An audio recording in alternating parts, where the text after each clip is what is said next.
welcome back to Ermiza Ministry. Hari ini kita sekali lagi bertemu di pembacaan kita untuk hari yang ke-71. Oke, so mari kita terus membaca firman Tuhan bersama-sama. Tapi sebelum itu, mari kita bersatu di dalam doa. Ya Tuhan Allah Bapa kami yang bertakhta di dalam kerajaan surga, terima kasih karena Engkau telah menyertai kami sepanjang hari ini. Dan pada saat ini kami tiba untuk pembacaan kami di dalam buku Ekanta seri 1 Christ the Way. Dan kami ingin terus memenuhkan diri kami dengan firman-firman-Mu untuk menjadi teladan kami dalam hidup kami sehari-hari. Ampunkan dosa pelanggaran kami, semua ini saya serahkan dalam nama Tuhan Yesus Kristus yang telah menjadi juru selamat dan penebus kami. Amin. So jom kita baca hari yang ke-71 di Desire of Ages nomor 202 hingga 204. Tetapi juru selamat melihat seorang yang sangat menderita. Ia adalah seorang yang telah menjadi lumpuh 38 tahun lamanya. Wow, lamanya kan 38 tahun dia lumpuh. Penyakitnya sebenarnya sebahagian besar disebabkan oleh dosanya sendiri dan dianggap sebagai hukuman dari Allah. Karena sendirian dan tidak ada sanak saudara, serta merasa bahwa pintu kasihan Allah telah tertutup baginya, si penderita itu hidup merana bertahun-tahun lamanya. Pada saat ia mengharap bahwa air akan bergoncang, mereka yang merasa kasihan atas dirinya yang tidak berdaya untuk menolong mengangkat dia ke serambi kolam itu. Tetapi pada saat air itu bergoncang, tidak seorang pun yang menolong memasukkan dia ke dalam kolam itu. Ia telah melihat air itu bergoncang, tetapi malang benar ia tidak dapat berinsut melewati tepi kolam itu. Orang-orang lainnya lebih kuat terjun mendahului dia. Ia tidak dapat berlomba dengan orang banyak yang bersifat mementingkan diri, yang berebutan terjun ke dalam kolam. Usahanya yang tekun untuk mencapai maksudnya, serta kecemasan dan kekecewaannya yang terus-menerus dengan cepat menghabiskan tenaganya yang masih tersisa. Orang sakit itu sedang berbaring di atas tikarnya dan sedang mengangkat kepalanya melihat ke kolam itu. Pada saat itulah dengan wajah yang penuh belas kasihan, seorang membungkuk di hadapannya dan berkata, "Maukah engkau sembuh?"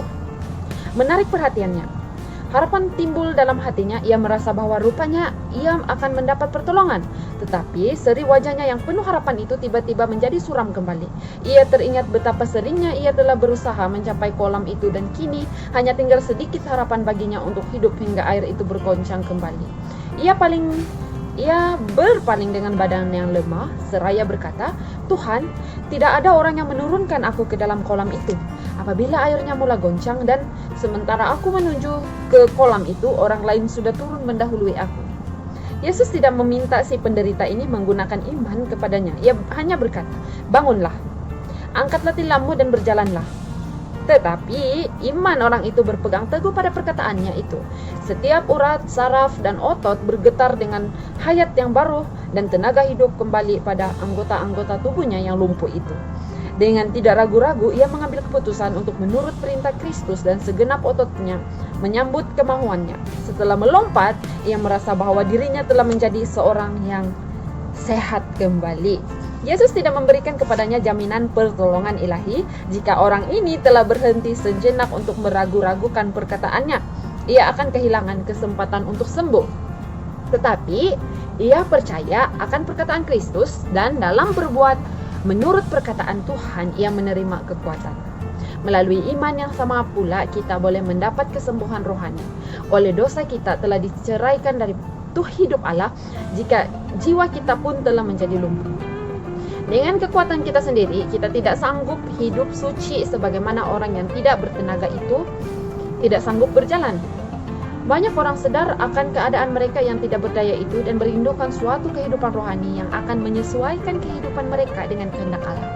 Mereka sedang berusaha dengan sia-sia untuk memperolehnya. Dalam keadaan putus asa, mereka berseru, "Aku manusia celaka. Siapakah yang akan melepaskan aku dari tubuh maut ini?" Roma 7 ayat 24. Biarlah orang-orang yang sedang dalam keadaan putus asa memandang ke atas.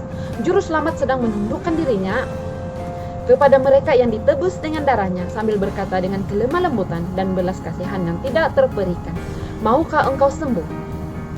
Ia menyuruh engkau bangkit, berdiri dan dalam keadaan sehat dan penuh damai. Jangan menunggu hingga engkau merasa telah sembuh. Percayalah akan perkataannya, maka itu akan digenapi.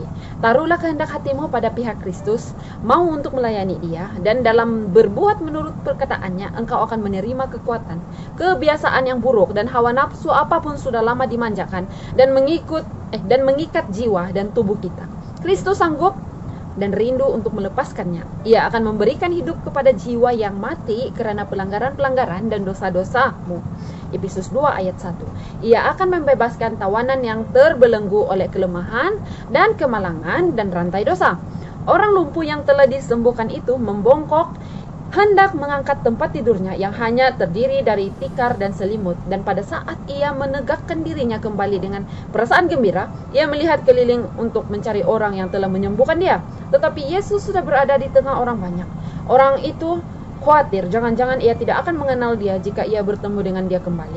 Pada perjalanan pulang dengan langkah yang tegap dan leluasa, sambil memuji Allah, dia bersuka-suka dengan kekuatan yang baru diperolehnya. Bertemulah ia dengan beberapa orang Farisi, dan dengan segera ia memberitahukan pada mereka dari hal kesembuhannya.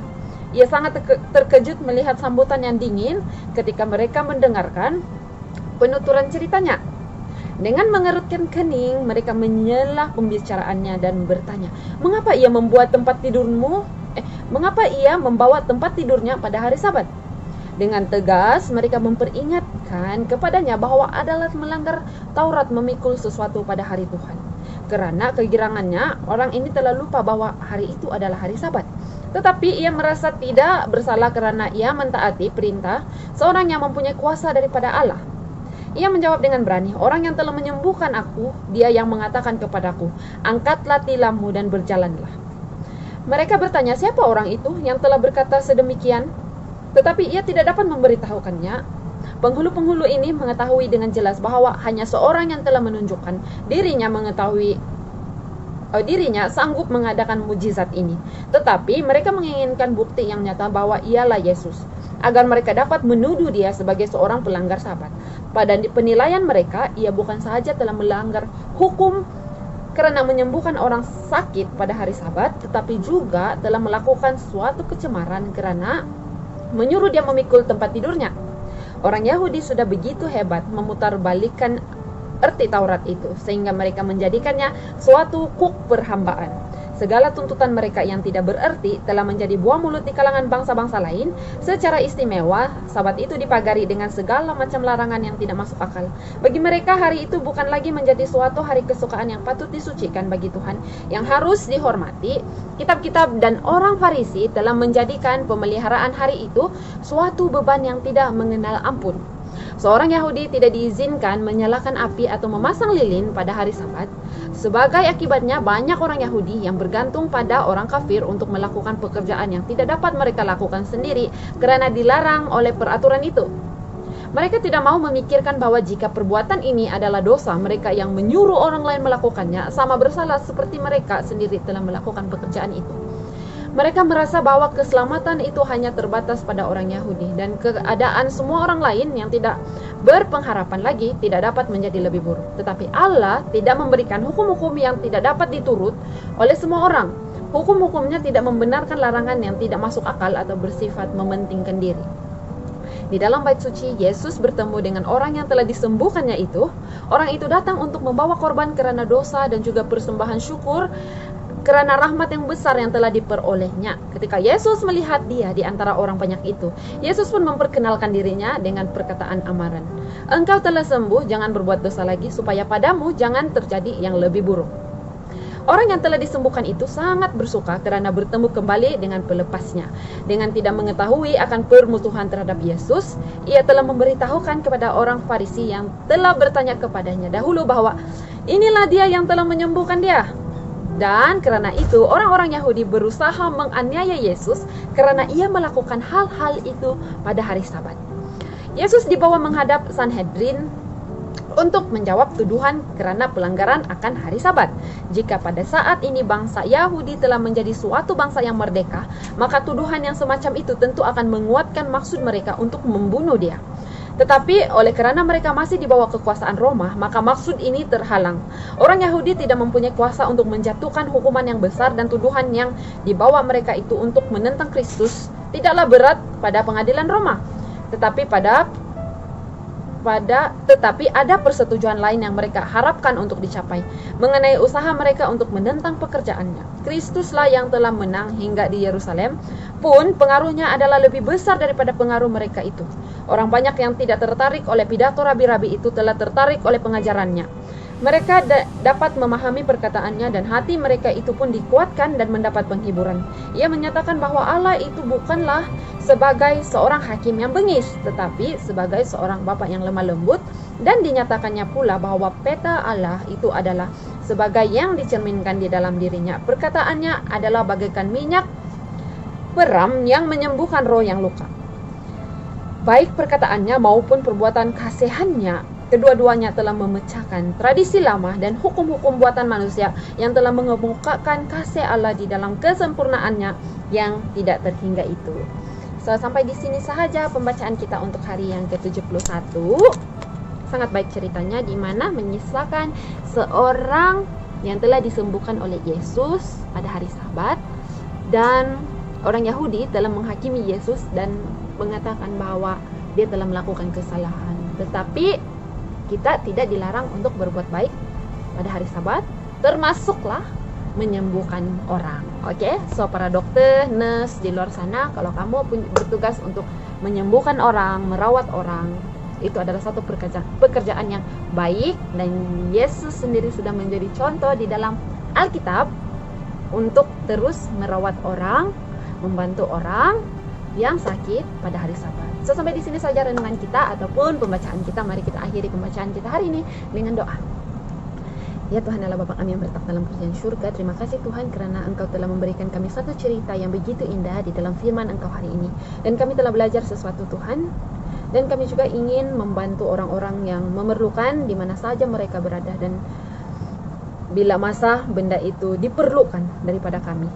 Dan biarlah kami juga menjadi orang yang menyebarkan kasih kepada orang di sekeliling kami, terutama sekali mereka yang menderita dalam penyakit mereka Tuhan. Terima kasih Tuhan kerana Engkau sentiasa tidak gagal untuk memberikan kami teladan, memberikan kami petunjuk untuk membuat kebaikan, untuk membantu lebih ramai orang, menyebarkan lagi kasih Engkau kepada seluruh orang yang masih belum mendengar tentang Engkau Tuhan. Terima kasih Tuhan atas kesempatan ini. Biarlah kami terus setia sementara menunggu kedatangan-Mu yang kedua kali. Ampunkan dosa pelanggaran kami Tuhan. Semua ini saya serahkan dalam nama Tuhan Yesus Kristus yang telah menjadi juru selamat dan penebus kami semua. Amin. Sampai di sini saja. Jumpa lagi di pembacaan seterusnya. Bye. God bless.